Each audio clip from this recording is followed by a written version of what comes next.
Ya conocemos los estragos de la agricultura convencional: erosión de suelos, contaminación de mantos acuíferos, contaminación de nuestra comida con antibióticos y pesticidas, olas de migración, pérdida de biodiversidad, entre muchas otras más.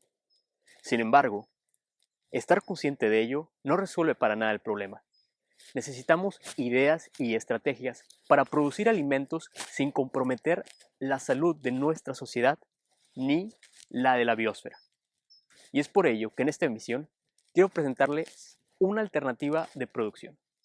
Quiero presentarles Church Farm, una granja ecológica situada en el condado de Herdfordshire, en Inglaterra. Acompáñenme.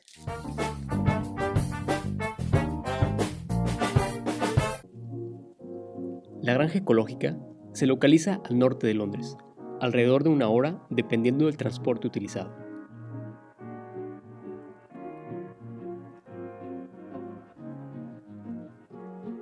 La granja se compone de 69 hectáreas distribuidas de la siguiente manera: un huerto de 3 hectáreas destinado a árboles frutales, especialmente de la familia rosácea, el cual posee 130 variedades de frutas; un campo de 1 hectárea destinado al cultivo de bayas, mejor conocidas como frutos del bosque; 1 hectárea de huerto de nogales; un campo de 4 hectáreas para el cultivo de hortalizas; 8 hectáreas de praderas permanentes y 32 hectáreas de praderas de trébol; 1.5 hectáreas de campo destinado para la generación de semillas silvestres para alimentar a aves, así como la generación de polen y néctar; 12 hectáreas de bosque, principalmente de robles y carpes; 1 hectárea de terreno destinada para la nidificación a lo largo de la línea de antiguos pozos de arcillas y 5 estanques.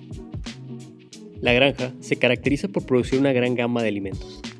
Empezando por el ganado, aquí se crían cerdos de raza British Lop y Large White, reses de raza Red Poll, Longhorn, ovejas y corderos de diferentes razas, gallinas ponedoras de diferentes razas, aves de consumo como pavos y pollos, y además, para uso terapéutico y de compañía, posee cabras, gansos, patos, conejos, conejillos de indias e inclusive alpacas.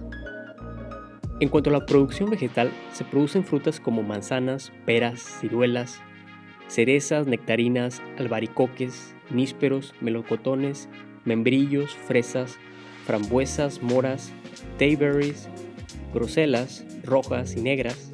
En cuanto a hortalizas, se producen tomates, zanahorias, puerros, rúcula, col china, espinacas, remolacha, perejil, lechuga, pimientos, judías verdes, pepino, chalotas, ajo, berenjena, cebollín, calabaza de verano y de invierno, alubias francesas, coles de Bruselas, brócolis, apio, nabo, patatas, rábanos, selgas y muchas otras más.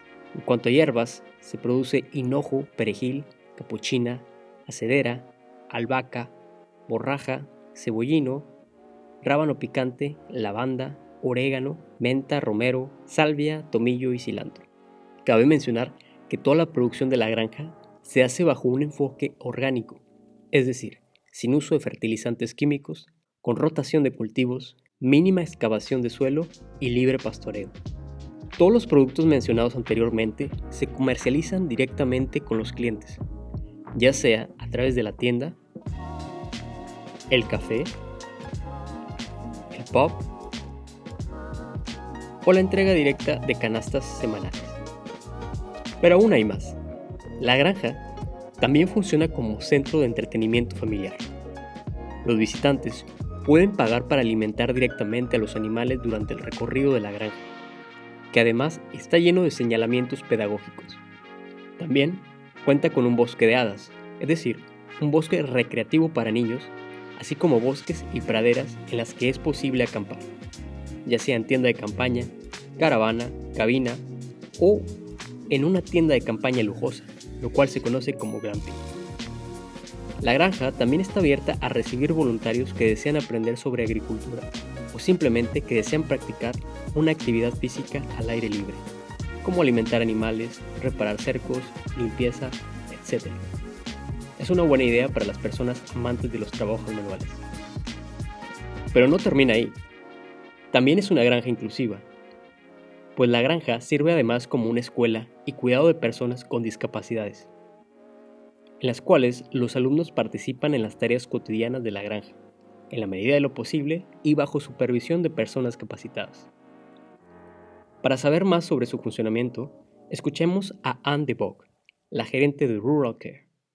We called rural care because obviously it's rural and it's about caring, but I also feel that we can really benefit the rural environment by caring more, because we've got more people around that can help out and make sure that certain things are better looked after, or certain conservation parts are done, because we've got more people and more time to actually put the care into the rural environment. So rural care is a care farm for people with learning disabilities. So we work on a working farm, and we get involved in any of the jobs on the farm, from looking after livestock to horticulture to maintenance, woodwork, anything really that's part of real working jobs on the farm we get involved in.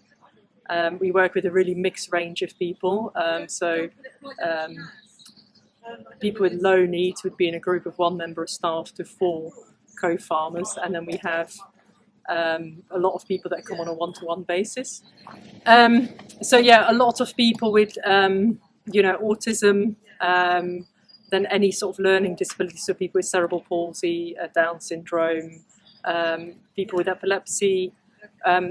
We also work with local schools, but they're all special needs schools on a weekly basis, and we also work with North Herts College, providing an animal care course for their special needs students as well, involving people on farms in real working projects, in real work, because I really believe in the therapeutic benefit of people getting involved in real purposeful activities where they can really see the end product, whether that's the eggs that go to the shop, or they get involved in mucking out the chickens and seeing the chickens happy with their clean straw. I think there's a real benefit. I think in a lot of services still people are kept busy, and it's not that obvious that they are part of a big picture, and whatever their contribution is, however small it is, it still massively contributes to the overall picture of all the work on the farm. And that's so powerful, and I think every one of them, one of the co-farmers here, is aware of the bigger picture in the sense, and their contribution of it, because they can see customers arriving to the shop, they see the events on the farm, they see the apples coming back in apple juice, or whatever. They really can see why we're doing this, and I think that's incredibly powerful for anybody to feel useful, to have a reason to get out of bed in the morning. Ahora escuchemos a Tim Waywood, el fundador de Church Farm, para conocer los valores y los objetivos de la granja. Hello, Tim. Hi. Hi. How are you doing? I'm very well, thank you. Yeah. Thank you so much for accepting this interview invitation. No problem. Thank you very much for having me here in your farm. Well, thank you for all your help. It's much appreciated. Yeah, well, it's an amazing place. Seriously, for me, it has been a huge experience. What I noticed during my stay, there's a lot of veg, a lot of animals, but also a lot of human interactions. So for me, this place is like an oasis because it's huge in diversity. A lot of diversity. Everything you plant, all the animals you have, all the varieties of fruits you have. For example, apples, plums. So yeah, it's an incredible experience. So I want to know which are the values or the philosophy that have driven you to build all this. Well, when I was young, this was an intensive pig and chicken farm with conventional arable, and I studied agriculture, and then this farm was too small and stopped farming in 1989. So I started another business, And after 20 years, so about 2008, I decided to try and have a go at creating a farm as I would ideally like it to be, Yeah. and then try and make it work, which is a bit crazy. Why So, it's crazy? Well, we're trying to grow a little bit of every vegetable, every animal, every fruit, lots and lots of variety, and grow all of that, and then make it work financially, which is a challenge. So also what's central to what we do is people. And looking at the farm as not only for food, but also for wildlife, for leisure, for social care, and for education, and getting all of those things to work together. Oh, it's a challenge, I suppose. Yes. So, which are your values which is the core values of Church Farm that motivate you? To create somewhere which is good for people, good for the land, and produces good food. Okay. So good for people, land, and food. And well, that's what I heard, that in UK it's kind of complicated to produce organic because the certification is a complicated process to get the certification. Yeah. And I know that your farm is ecological because I've been working here. See. I can see it, yeah. Yeah. But I know that your products are not labeled as organic. No. So how do you build trust with your customers so they can rely on your product, so they can take your product as good as a product labeled as organic? Yeah, I understand. So what's important to us is an ecological approach, and to deal directly with customers. So the organic label is very useful if you're selling into the wholesale market and then it's going direct to the consumer. But we're selling direct to people, and a lot of the people that we're selling to can come and see. Exactly, yeah. They Directly can come and visit. witness. They can participate in the farm. We've had people pick their own apples, as you know, this last few weeks, and so it's about connecting people directly to a farm. Yeah, it's like open the doors and being transparent with the customers. Yes. Okay. And about sustainability in the UK, how it works with the government. Do you have support from the government to build this kind of farm, ecological farms? Not directly, no. There are government schemes to subsidise crops for wildlife and planting trees and hedges. So we do participate in some of those schemes. Okay, and besides that, for example, like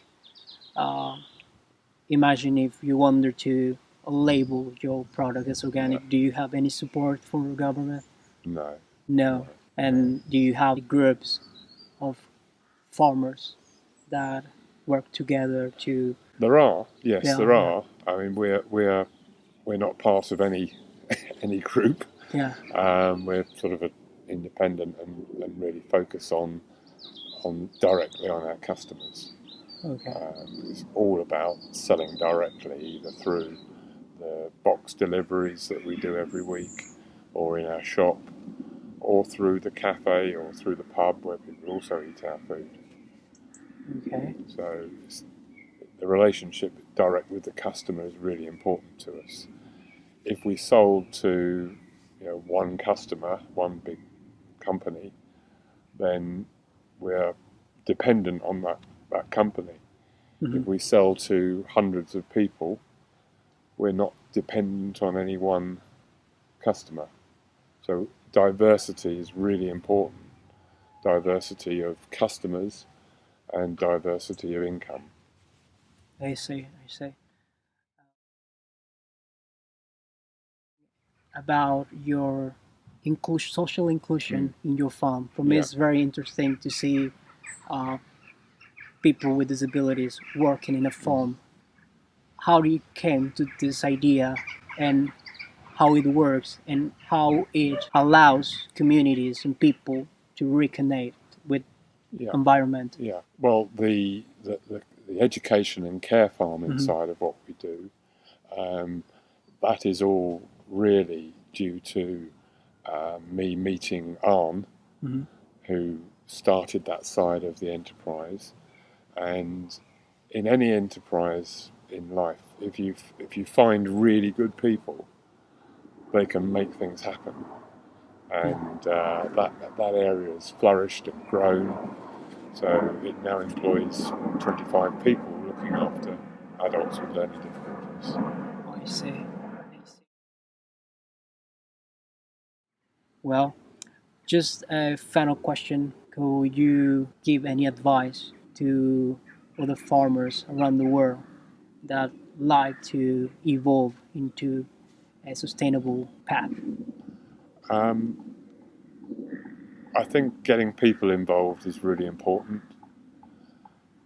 Having a diverse stream of income is really important, not relying on one thing, one crop, one customer, and also looking at a farm as a place for not just producing food, but also a place for people to visit. Man cannot live on bread alone. You have to have leisure and pleasure.